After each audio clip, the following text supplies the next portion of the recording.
Hello and welcome back to Newsroom Nigeria. This is where we give you hot, fresh and sizzling news all day long. If this is your first time here, please make sure you subscribe, like this video, also leave your opinions in the comment section below.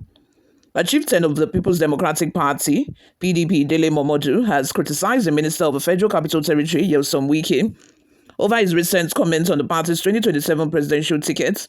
As reported by Daily Post, Momodu disagreed with Wike's claim that the PDP will not give its presidential ticket to the North in 2027. Momodu said Wike was not helping the party with such statements. He said he is working to build the party, not divide it, and described Wike as boastful and one that his pride would not last forever. He questioned Wike's authority to speak on behalf of the party. Momodu asked when Wike became a Chief Justice of Nigeria to interpret the constitution as he likes. He said Wike talks about justice but is not consistent, and asked when Wike truly started caring about fairness within the party. Momodu also criticized the journalist who attended Wike's press briefing. He said he failed to challenge Wike's words and wondered why none of them asked Wike if he once wanted to be Atiku Abubakar's running mate. According to Momodu, Wike's anger is rooted in the past, believing Wike is upset because he was not chosen as a vice presidential candidate in the 2023 election. History has taught the world that Wike's boastfulness will end and he shall eat the humble pie when the time comes. When did he become the Chief Justice of Nigeria that he can misinterpret our constitution as he wishes? He said the North will not be allowed to pick the next presidential ticket of PDP and that he is fighting for justice, he said. Let's have your thoughts and opinions in the comment section below. As we all know, yesterday, Wike held a press briefing, with journalists and newsmen, where he talked about a whole lot of things, starting with his relationship with Fubara and also confirming the reports that Fubara came to his house to beg him alongside two APC governors. Are you wondering why he did not go to Wike with PDP governors? He probably feel that Wike is not on good terms with most of them, and it would be right if he went there with, APC governors, saying that Wike is now, in a very close relationship or close bond, and now has close bond with most APC members, and on the other hand is fighting his own party members, but he's saying that he's building the party and not dividing the party. So how come that is? Anyway, we also know that for a while Wike has not attended any party meeting that has been organized by PDP, but of recent, during the emergency meeting that was, organized by PDP governors, headed by Bala Muhammad in Abuja, in his Asokoro lounge, Wike showed his face at this same meeting. Wike showed his face, and thereafter, granted his interview, talking about how he's warning Atiku that they should not play the same game that they played in 2023, that if they try nonsense. And he also pointed at the fact that he thinks that PDP might want to, give a ticket to the North. And then again, when Tinubu probably wins the election by 2027, and then APC wants to rotate the presidential tickets to the North, PDP would also now say, oh, okay, let's also now rotate our presidential tickets to the North. And he then went on to say that he's fighting for fairness, that everything is about fairness and justice, that he does not want the unfair treatment of, the PDP presidential tickets always, going to the North. And, you guys know that at this point, I've said this countless times on this channel, that I feel like the northern people now feel like it's their birthright, that they are entitled to it. Earlier today as well, a bill that was sponsored by Senator Kalu stated that the presidential seat should be rotated amongst the 6 geopolitical zone. But guys, tell me why this bill was rejected by these senators. Tell me why they all agreed to step down this bill. Like, tell me.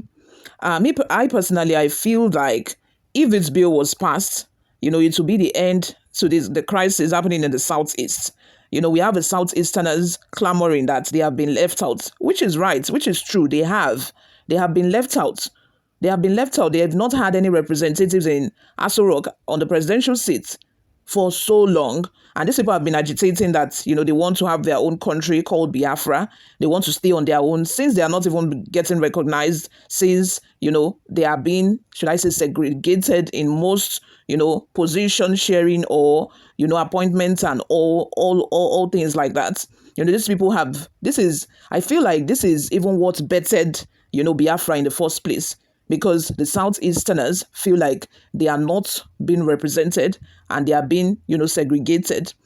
And I feel like if this bill was passed, it will put an end to all of that, because every geopolitical zone, maybe after every 4 years, it will go round and probably they will approve, is it 6 years? I think it was 6 years that they were, they were talking about that they should approve instead of 8 years. So every six years, it will go from one geopolitical zone to the other geopolitical zone. That way, every, part of a country, every ethnic group, have a representative. It is not just that, okay, it will go to the north and then go to the south, go to the north, go to the south. And even by the south, I mean, southwest. Southwest. It will go to the north, go to the south. Not all geopolitical zones are getting represented. Let's have your thoughts and opinions on this. What do you all think of this? Before we go, my people, let's take a look at some of the reactions we got online. Kehinde Olaide says, the ill-gotten wealth from the Commonwealth of Rivers State is pushing him. I think he meant pushing him. And it will pushing to war. Hey, to war of no return. Grammar, please. Let's just go to another comment. Remy says, people like Dele Momodu can't be taken seriously anymore. All he is after is Atiku's money. Himself and Pedro Obaseki with Dokpesi, may his soul rest in peace. They are all after Atiku's money. Before the primary in the last election, they were the first people shouting Atiku all over the place. Even Dokpesi went around the whole of Nigeria soliciting for Atiku. Pedro Obaseki was everywhere in the news. AIT was their favorite station, where Pedro Obaseki came on air and started narrating how the South. Otumba Olayemi says, but what Wike said is the truth, nothing but the truth. I agree. Aki Olubi says a man who is so politically worthless, he cannot even win a councillorship seat. Another comment from Michael Odu says, go and sit down. Wike are your mates in politics. He was two-term governor, a minister under Jonathan, and now a minister again. You contested for president. Even your own kinsmen did not vote for you, only to be settled on social media.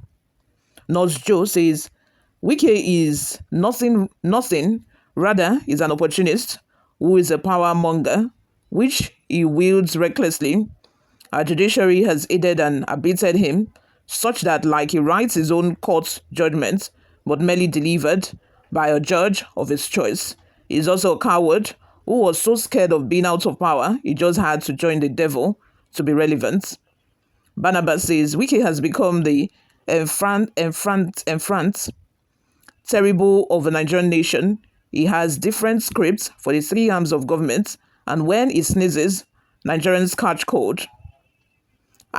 Idi Amin and Gaddafi once lived. So that Wike could walk, Abi. Sulaiman Babalola says, see this buffalo chicken without any political base in Edo State. Follow. Better go back to your former masters. Tinubu, after all, Bawa and Reno had turned back to them. Let's have your thoughts and opinions in the comment section. Thank you very much for always listening and watching, guys. I'll see you all in my next video. Bye for now.